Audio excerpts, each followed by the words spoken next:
इस्लाम की मोहब्बत, इसका आफाकी निजाम, इसके अंदर जो हसीन पैगाम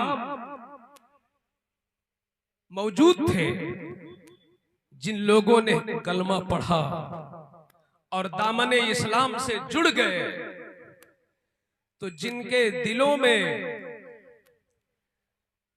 अदावत की आग बड़ी तेज थी,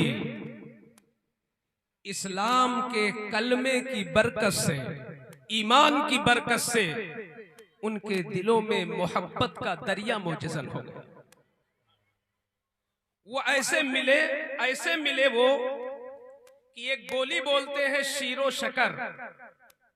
शीर के माने दूध और शकर तो जानते ही हैं। जब शकर को घोल देंगे दूध में और खूब पका देंगे, तो अब कोई चाहे कि हम उस दूध से मिठास को अलग कर लें, तो जो उनके साये से जलते थे, जो दूसरे के नाम से जलते थे, वो लोग इस कदर जुड़ गए इस्लाम की बरकत से कि शीरो शकर हो गए, मोहब्बत में जुड़ गए, मोहब्बत की रस्सी में। मैं दो खानदानों का सिर्फ नाम ले रहा हूं यहां पर। वो बड़े मशहूर खानदान है, लोग पढ़े लिखे हैं, जानते। एक खानदान का नाम था औस और एक खानदान का नाम था खजरज। हमारे ये भी खानदानी सोच होती ना कि हम फला खानदान के हैं, तो ये खानदानी सोच बहुत पहले से आ रही है। एक खानदान का नाम था औस, एक खानदान का नाम था खजरज। तो जो खानदाने औस के थे, वो खानदाने खजरज से बिल्कुल शीरो शकर हो गए, मिल गए, बाहम जुड़ गए, बाहम जुड़ गए। एक दिन दो आदमी, एक औसी एक खजरजी, समझो एक लखनवी एक कानपुरी, कबीले औस के जो थे उनका नाम सालबा था, जो कबीले खजरज के थे उनका नाम असअद था। हजरत असअद साहब और सालबा दोनों लोग बैठे प्यारो मोहब्बत की बातें कर रहे थे। अचानक पुराना जज्बा जागा और बात लंबी हुई, तो एक के मुंह से निकला, मेरे खानदान में जो दादा गुजरे हैं बड़े कमाल के थे। दूसरे ने कहा, अरे तुम्हारे दादा में वो कमाल था, मेरे दादा का सुनो, वो बहुत आली मकाम के थे। तो हजरत सालबा ने कहा, सुनो सुनो, मेरे खानदान में एक ऐसी हस्ती गुजरी है जिस पर पूरा इस्लाम नाज करता है। असअद खजरजी ने कहा कि जरा नाम पेश करें। तो सालबा ने कहा, क्या तुमने हंजला का नाम नहीं सुना? पहली रात थी, बीवी का नर्म गर्म बिस्तर था, मोहब्बत अपनी आगोश में लिए हुए जकड़े हुई थी। फानी मादी दुनियावी मोहब्बत उनके कदमों में जंजीर बनकर पड़ी हुई थी कि अचानक मुस्तफा जाने रहमत का ऐलान उनके कान में गूंजा कि चलो इस्लाम को बचाने के लिए और फैलाने के लिए निकल पड़ो मैदान में। तो हजरत हंजला के दामन में उनकी पहली रात की नई बीवी है, मगर उन्होंने बीवी को फौरन छोड़ दिया और नबी के ऐलान पर मैदान जंग में पहुंचे, शहीद हो गए। क्योंकि वो बिस्तरे ज़ौजा से उठ के गए थे, रात पहली थी, गोद में बीवी थी, शहीद हुए। तो अल्लाह ने उनको ऐसा एजाज बख्शा कि फिरिश्तों ने उन्हें उठाया और उठा कर ले गए और फिरिश्तों ने उन्हें गुस्ल दिया। आज तक तारीख में उनको गसीलुल मलाइका कहते हैं।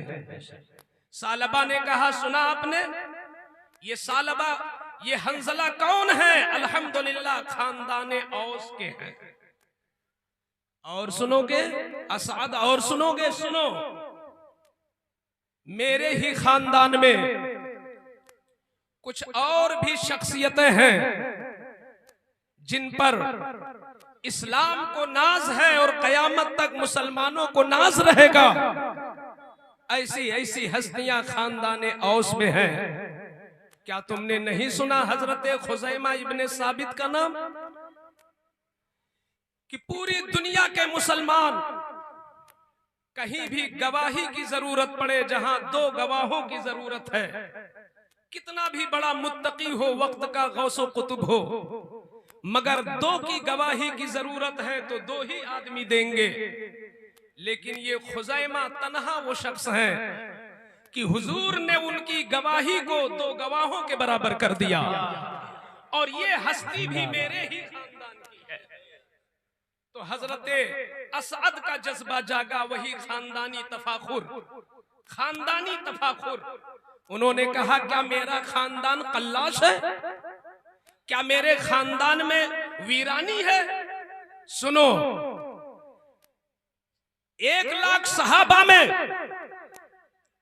जिस सहाबी को सबसे बड़ा कारी कहा गया, सैयदना फारूक आजम ने जब 20 रकात नमाज तरावी का एहतमाम किया तो सबसे पहले जिसको इमामत के लिए मुंतखब किया वो उबई इब्ने काब हैं, वो मेरे खानदान के। कुरान जब जमा किया जा रहा था, लकड़ियों पर, हड्डियों पर, पत्थरों पर, चमड़ों पर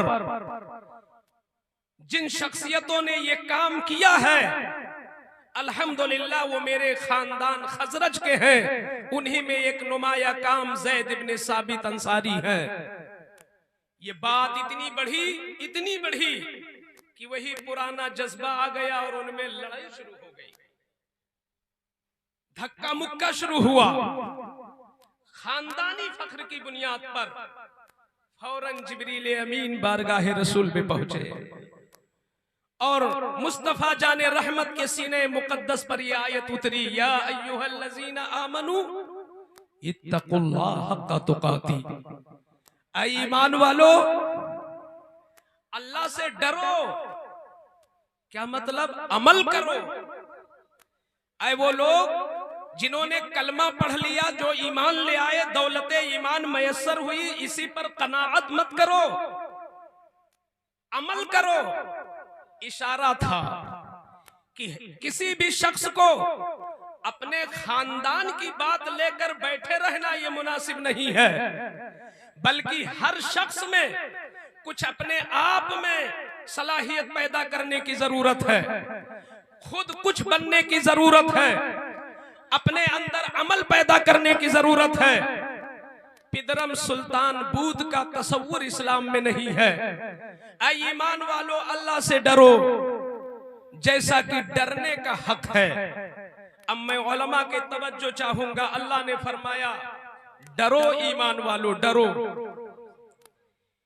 जब दौलते ईमान हमें मयस्सर हो गई तो डरने को कहा जा रहा है, तकवा इख्तियार करने को कहा जा रहा है।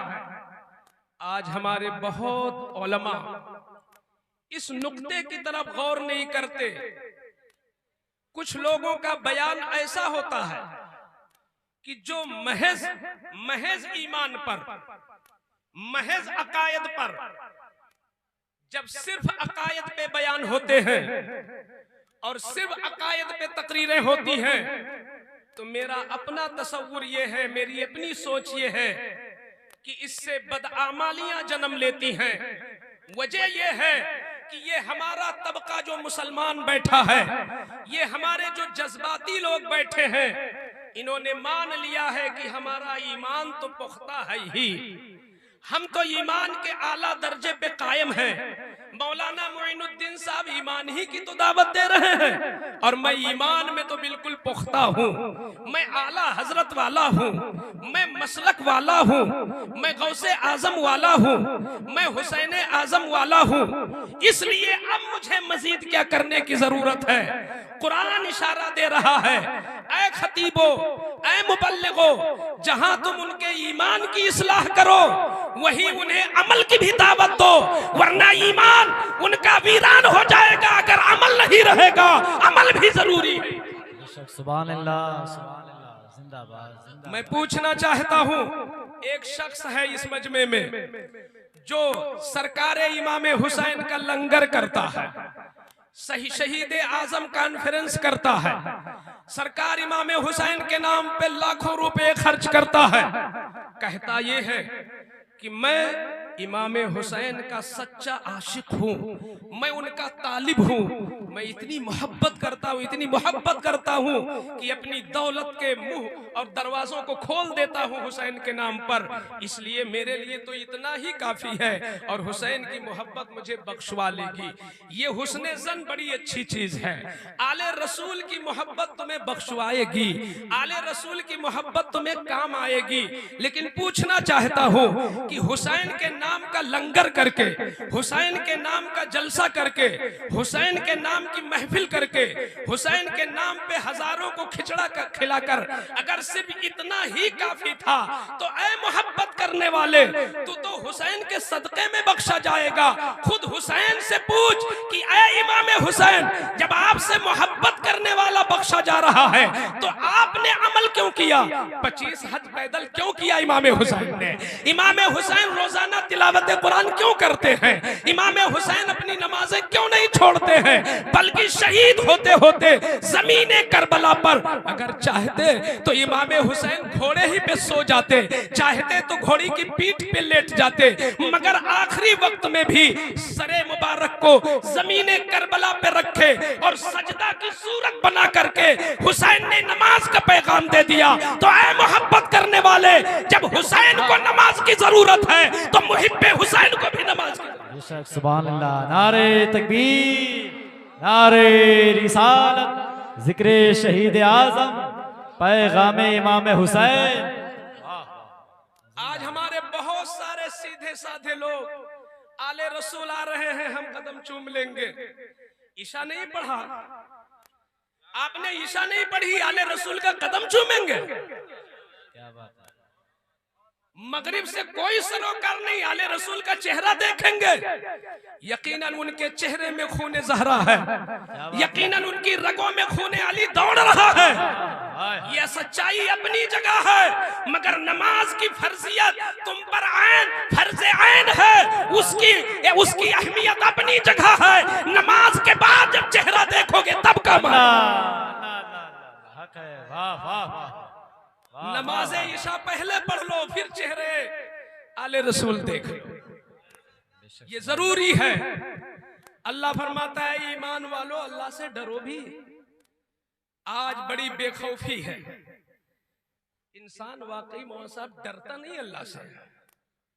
अगर अल्लाह से डर शुरू हो जाए तो फिर ये सारी बदामालियां हमारे दरमियान से रफू हो जाए, चक्कर हो जाए। अल्लाह से आप नहीं डरते। और फिर जब ये आयत उतरी ना, ये तो पटपरगंज के मुसलमान हैं, जो मौलाना शेर मोहम्मद साहब उतर के जाएंगे तो हो सकता है बाद की तकरीर सब भुला दे जो मैं कुछ पैगाम दे के जा रहा हूं। लेकिन जब ये आयत उतरी तो अब्दुल्ला इब्ने मसूद, अब्दुल्ला इब्ने अब्बास, सईद इब्ने जुबैर, ये चोटी के सहाबा दहल गए और उन्होंने पूरी रात सोना ही बंद कर दिया। अल्लाह कहा कि अल्लाह ने डरने का हुक्म दिया, अल्लाह ने अमल की दावत दी है। तो उन्होंने पूरी पूरी रातें नमाजें पढ़ना इस तरह शुरू किया कि कदम सूज गए, कदम सूज गए और उनकी पेशानियां जख्मी हो गई। जब ये हालत हुई सहाबा की तो दूसरी आयत उतरी, फत्तकुल्लाह मस्तताअतुम, उतना डरो जितना तुम्हारे बस में हो, अमल उतना करो जितना तुम्हारे बस में हो। अल्लाह से डरना जैसा उसका हक है ये तो हुजूर का काम है, अल्लाह से डरना जैसा उसका हक है ये नबियों का काम है। ये हमाशुमा 15वीं सदी के ये मुसलमान अल्लाह के डरने का हक क्या अदा करेंगे? हमारे बस में जितना है हम उतना डरें। अल्लाह से डरने का हक तो अदा किया गौसुल आजम जिलानी ने। क्या बात है।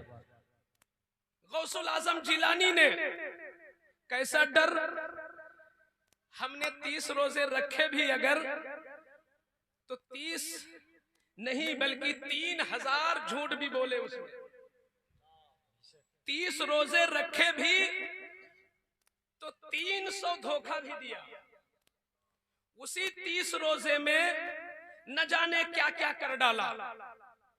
लेकिन वो गौसुल आजम जिन्होंने 40 साल तक ईशा के वुजू से फजर की नमाज पढ़ी, जिन्होंने इराक के जंगलों में 25 साल तक पत्तियां खा के रियाजत किया, सीने में वो इश्क कि इतना मुनव्वर उनका सीना, इतना मुनव्वर उनका सीना कि अगर आप भी सामने खड़े हो जाते तो वो आईने में आपके अमाल को देख लेते। वो गौसुल आजम का रोजा कैसा रहा होगा तसव्वुर नहीं किया जा सकता। मगर चाहे 30 का चांद हो चाहे 29 का चांद हो, सरकारे बगदाद ने उस शान की ईद नहीं मनाई जैसी हम लोग मनाते हैं कि शहर का अच्छा टेलर सी नहीं पाता है, इतनी बुकिंग होती है उसकी। हमारे लखनऊ में तो जमजम बहुत पहले से बंद कर देता है। शहर में जो कामयाब टेलर है वो सी नहीं पाते, इतने जोड़े हम बनवाते हैं। वो लोग जो 30 रोजा में 300 फ्रॉड करते हैं, जो 30 रोजे में 3000 झूठ बोलते हैं, वो लोग इतना उजला कपड़े पहनने की तैयारी करते हैं। मगर सरकार गौस पाक ने नॉर्मल अंदाज में, जैसे 29वां रोजा वैसे ईद का दिन, मुरीदों ने कहा हुजूर आप ईद क्यों नहीं मनाते, आप लक्को दक कपड़े में ईद के रोज क्यों नहीं रहते? तो ये जवाब सुन लो और अपने अंदर झांक के देख लो हम कहां हैं, कहां खड़े हैं। सरकार गौसे पाक फरमाते हैं मैं एक ही बार ईद मनाऊंगा, मैं हर साल ईद नहीं मनाऊंगा, मैं ईद एक बार मनाऊंगा जिस दिन मेरी रूह ईमान पे निकाली जाएगी, मेरी ईद हो जाएगी। नारे तकबीर, नारे रिसालत, फैजान गौसे आजम, अजमत गौसे आजम। जिस दिन ईमान पे मौत हो गई अब्दुल कादिर की ईद हो जाएगी। कितना एहसास है अपने ईमान का, बहुत बड़ी दौलत है। यही वजह है कि ये दौलत बचाने के लिए ये उलमा बहुत मेहनतें करते हैं। ये मस्जिदों की तकरीरें और मकतब की पढ़ाई या दारुल उलूम के ये जो भी क्लासेस हैं, ये सब इसी ईमान के तहफ्फुज के लिए है।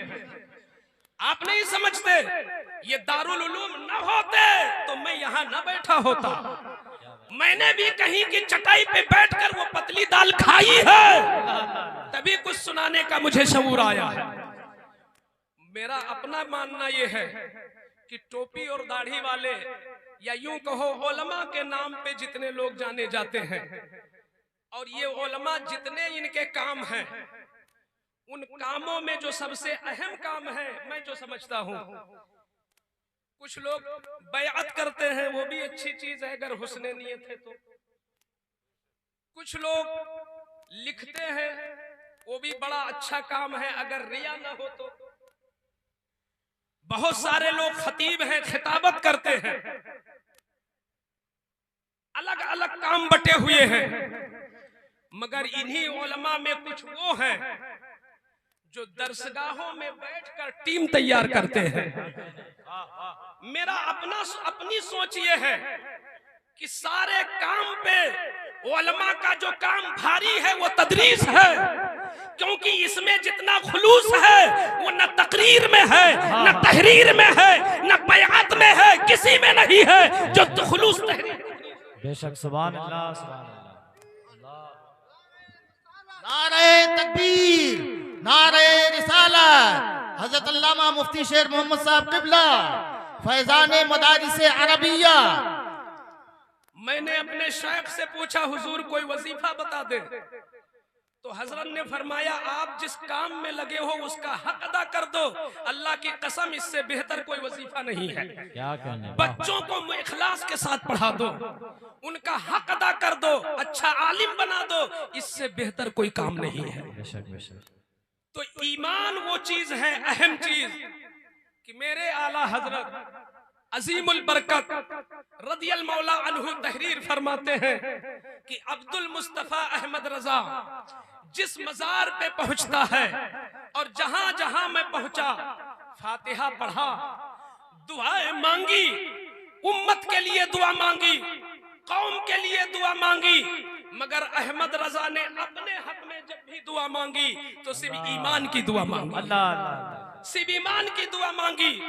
इसीलिए अल्लाह कुरान में इसी आयत में फरमाता है वला तमूतुन्ना इल्ला व अंतुम मुस्लिमून, हरगिज मत मरना मगर इस हाल में कि तुम मुसलमान हो। यानी जब तुम्हारी रूह निकल रही हो उस वक्त तुम मुसलमान हो, ये सबसे बड़ी अहम चीज है। अगर इस्लाम की हालत में रूह निकल गई हमारी आपकी तो हजारों ऑप्शन है हमारी बख्शिश के।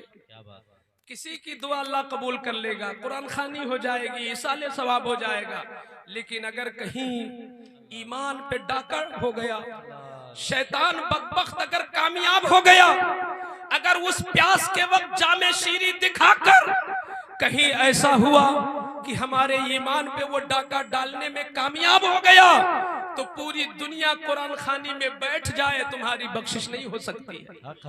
इसलिए फरमाया गया कि तुम मत मरो मगर मुसलमान होकर। यानी तुम्हारी जिम्मेदारी है कि हर वक्त ये कोशिश करो कि तुम्हारा इस्लाम है तुम्हारे अंदर की नहीं, कहीं तुम्हारा इस्लाम तुम्हारे अंदर से रुखसत तो नहीं हो गया है। जब रूह निकाली जाए तो तुम्हारा इस्लाम बरकरार हो। ये डर, ये खौफ, ये ईमान का तहफ्फुज उन्हीं हमारे बुजुर्गों में था। यही वजह है कि आज अगर अभी हमारी तकरीर खत्म होगी तो मेरा नफ्स चाहेगा कि 4 लोग मुझे पकड़ के ले जाएं क़यामगाह में, मैं गाड़ी से जाऊं। ये मेरा नफ्स मुतालबा करेगा। ये और बात है कि नफ्स का काम है मुतालबा करना और मेरी बहादुरी है उसके मुतालबे को ठुकराना। मैं ये कोशिश करूं, क्या इस्लाम है? अल्लाह अल्लाह। सैयदना फारूक आजम का दरबार खिलाफत लगा है, आप अमीरुल मोमिनीन की हैसियत से जलवागर हैं। ये किसी मदरसे के प्रिंसिपल और नाजिम नहीं है, ये अमीरुल मोमिनीन है, पूरी दुनिया के मुसलमानों के अमीर हैं और मुस्तफा के खलीफा। बेशक बेशक। आज अगर मुफ्ती आजम का कोई खलीफा हो तो भरी रश्क भरी निगाहों से हम देखते रहे, मुफ्ती आजम के खलीफा, ये ताजुल शरिया के खलीफा, ये फला के खलीफा। अरे फारूक आजम हुजूर के खलीफा, हुजूर के खलीफा। क्या शान है फारूक आजम की, सोच नहीं सकते।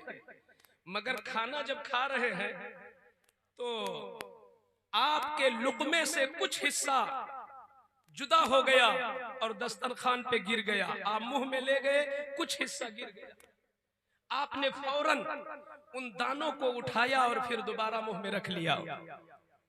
जो खादिम मौजूद था उसने दस्त बस्ता अर्ज किया, हुजूर आप अमीरुल मोमिनीन हैं, दुश्मन ताक में है।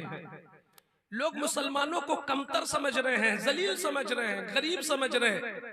आप अमीरुल मोमिनीन हैं, इस पर बड़ा तबसरा होगा कि मुसलमान कितने दलिद्दर होते हैं कि गिरा हुआ खाना भी नहीं बख्शते हैं, आप न खाएं। इतना उसने कहा तो फारूक आजम का तेवर बदल गया। इरशाद फरमाते हैं आइंदा ऐसी जबान मत खोलना मेरे सामने, ये दुनिया इज्जत नहीं देती है, अल्लाह इज्जत देता है। इस दाने की ताजीम करना मुझ पर लाजिम है। रिज्क जिससे रूठ गया तो रूठ गया। सुनो, मुझे दुनिया वालों का खौफ नहीं, मुझे अल्लाह का खौफ है। गिरा हुआ खाना मैं खाऊंगा तो अल्लाह राजी होगा और अल्लाह जिससे राजी होगा वही बंदा अजीज होगा। ये उनकी सोच है। मगर हम और आप आज इस दुनियादारी के माहौल में इस तरह मुब्तला हैं। मैं चलते चलते तकवा की कुछ पहचान बता दूं ताकि जो लोग बजामे खैश अपने को मुत्तकी कहते हैं या अपने को तकवा शियार मानते हैं, वो जरा अपने आप पे गौर कर ले कि वाकई में मुत्तकी हूं कि नहीं हूं। सूफिया फरमाते हैं कि तकवा की पहचान 4 हैं। पहली पहचान ये है अल हिफ्ज़ो बिल हुदूद, यानी शरीयत के कवानीन की हिफाजत करना। तुम बहैसियत मुसलमान आजाद नहीं हो, बल्कि एक मुसलमान क्या बोल सकता है, एक मुसलमान कब हंस सकता है, एक मुसलमान कहां कदम ले जा सकता है, एक मुसलमान क्या कर सकता है, क्या नहीं कर सकता है, ये मुसलमानों के लिए कवानीन अल्लाह की तरफ से उतरे हैं।